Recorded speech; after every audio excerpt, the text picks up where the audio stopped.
Hello, welcome to ArtsAlive. I'm Walter Haight, sitting in for Lynda Phillippi today. And the reason I'm sitting in for Lynda Phillippi today is because I have a very, very special guest with me. It's my great pleasure to introduce my guest for this show, Lynda Phillippi. Well, thank you, Walter. It's a pleasure to be with you today. Lynda, you've been doing ArtsAlive now for the better part of 20 years, and as many people know, your tenure as host of the show is coming to a close. And so I thought it was only appropriate that our audience, well, let's find out a little bit about Lynda. You've been interviewing so many people, but we've never really had an opportunity. Well, let's find out a little bit about Lynda. And you may have shared that with him 20 years ago, but then, you know, those... Time for an update? No, it's time for an update. Okay. So, first off, can you tell us just a little bit about how you got started doing this show? Well, that's very easy. Frank Nelson was doing Speaking Frankly, and he came to an Arts Alliance board meeting one afternoon and said, you know, we've got this show, I've got this show, Speaking Frankly, dealing with current events and, you know, more political things, and I think we really should do something showcasing art and artists of Yamhill County. Who would like to host it? And everybody just sort of sat there silently, and I was literally sitting on my hands because I really wanted to do it. And finally he said, will nobody be willing to step forward? And so finally I raised my hand and I said, I'll do it. So that's basically how it happened. That was your audition? Kind of, yeah. Marilyn Warwicks and Frank and I went out and did the first interview, I think, maybe the first one. And then after that they said, oh, you're fine. So, yeah. That's fabulous. So they were actually your first subjects, your first guests on your first show? Well, they were co-hosts. I mean, we went out on site and we interviewed a couple of artists. Mm-hmm. So we were trying to determine whether it would be better to go on site or do it as a studio show. And we sort of quickly determined that, you know, with the equipment that we had back in the day, especially, which was, you know, 900-pound cameras, and really the crew was pretty sporadic. It was John, mm-hmm. the guy who was Frank's cameraman. We decided to do it as an interview show in the studio. Mm-hmm. And when it started, were you at the old 3rd Street? Mm-hmm. Down there with Ruben Contreras. Down the street? Yes, right Ruben down there Contreras. By where Harvest Fresh is, yep. Right, and then it moved out to the Chemeketa campus. Yes. And so you've been...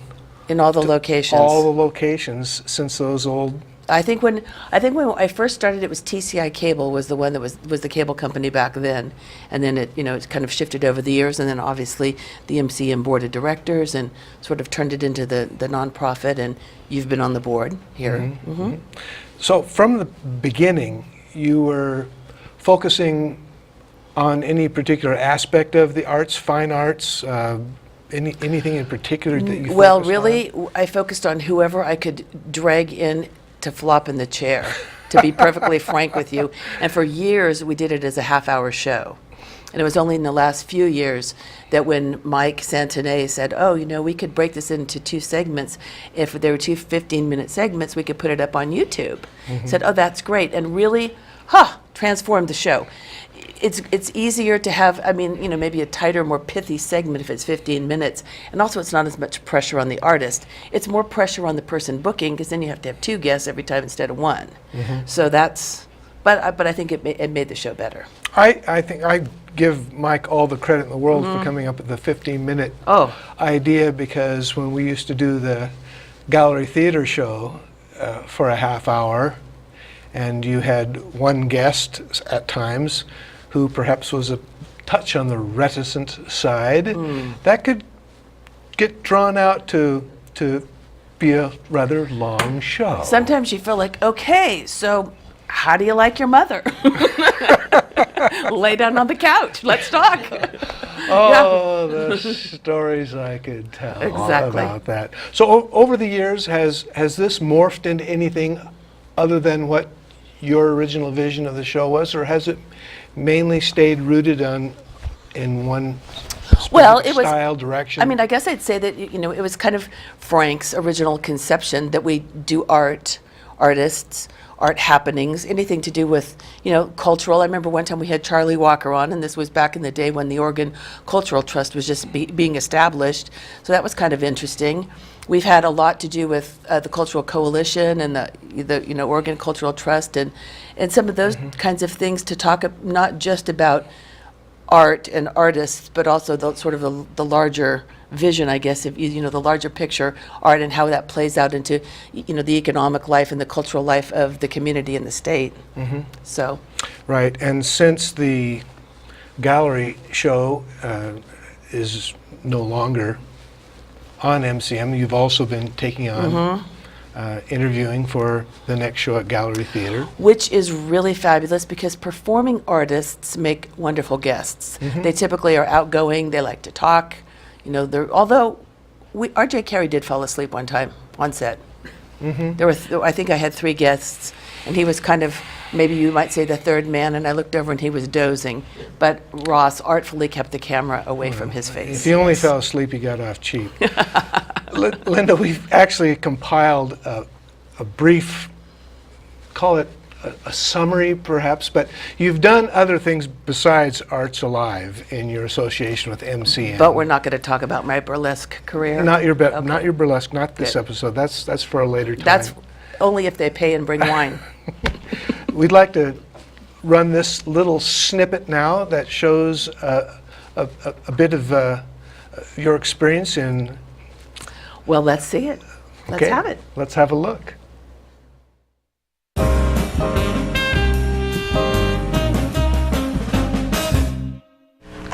Hi, this is ArtsAlive, and I'm Lynda Hoff. Get ready for some out-of-this-world entertainment as McMinnville celebrates its celestial identity and welcomes extraterrestrials and earthlings to groove together in peace and harmony. It was the time before Christmas, and all through downtown. People lined up on 3rd Street to watch the 2009 McMinnville Santa Parade. There is nothing wrong with your television set. Do not attempt to adjust the picture. We are controlling transmission. We're told that aliens from many galaxies are gathering for an annual celebration and parade. Our intelligence suggests it's a peaceful gathering of many cultures. The McMinnville Alien Days Parade.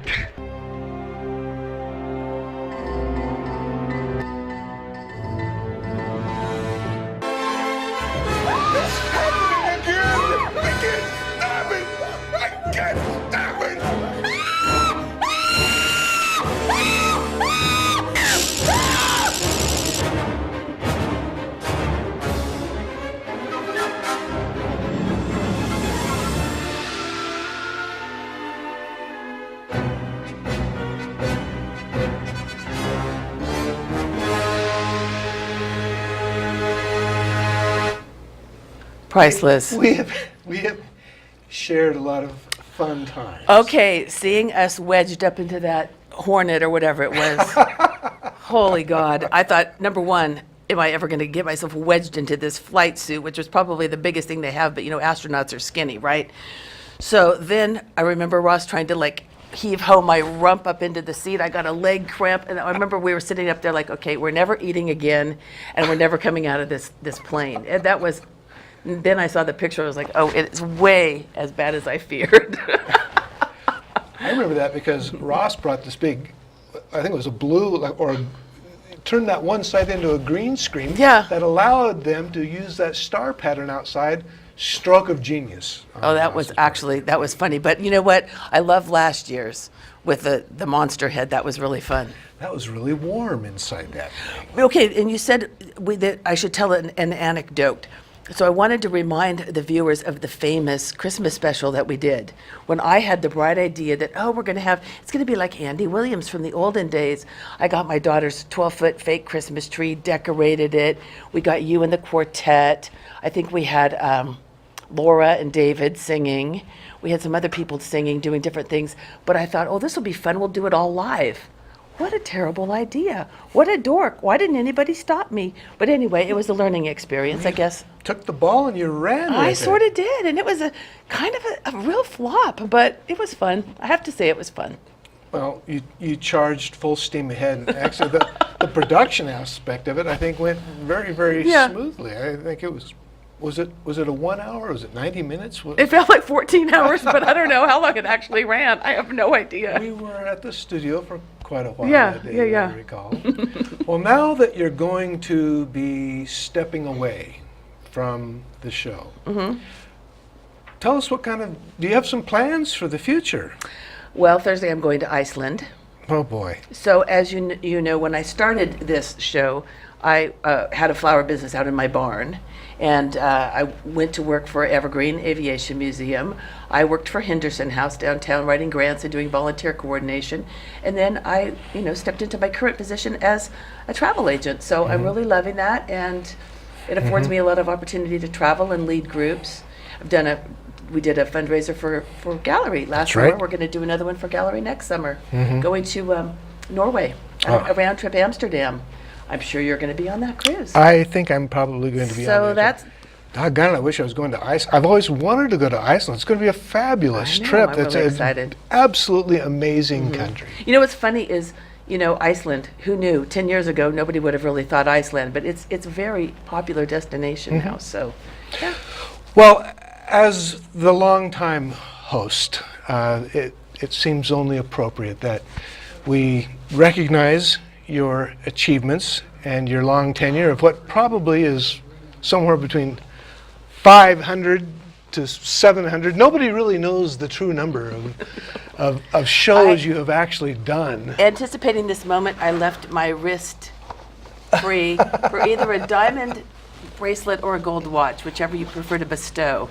Well, what I would Oh. like to present to you is this obelisk, this small It's a token. teardrop. I love it. That's really pretty. Yeah, have a look at this. I'm not sure if they can zoom in on this at all, but this is, Ross can zoom in.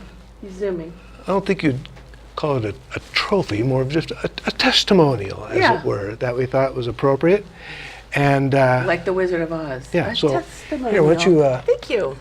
take that, hold it up. That's Oh, it's lovely. Truly lovely. something that you can always keep within sight on the fireplace mantle, or it also makes a good doorstop in case Sure. you need a Or if doorstop. there's an intruder. I watch too many Agatha Christie's, I guess, huh? So now we're going to have to think about the future. Okay. We've got some ideas about where the show is going to go. Well, okay, Steve Long is going to he's going to actually creating a new show, and it's called The Writing Life. He's going to do one show per month, I believe, is what he's got scheduled for now. Who knows? It's a little fluid, but he's set up to talk to writers and editors and publishers, people involved in anything to do with the writing community. And I think that we're sort of in negotiations, as it were, with Gallery perhaps to sort of do 1 week a month with theater. Not just Gallery, but other local theater companies in Linfield, the high school.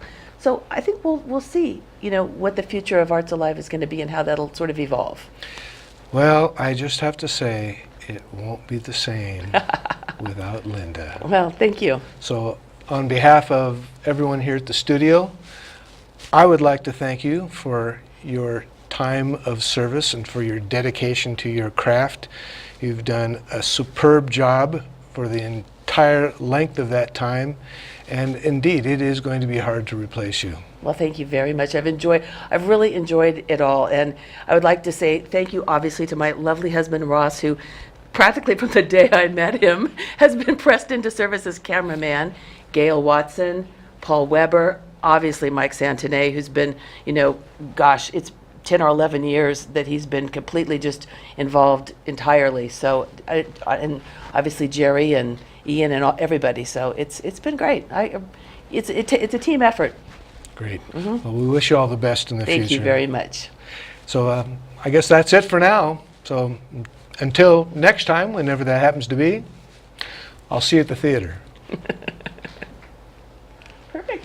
That was great.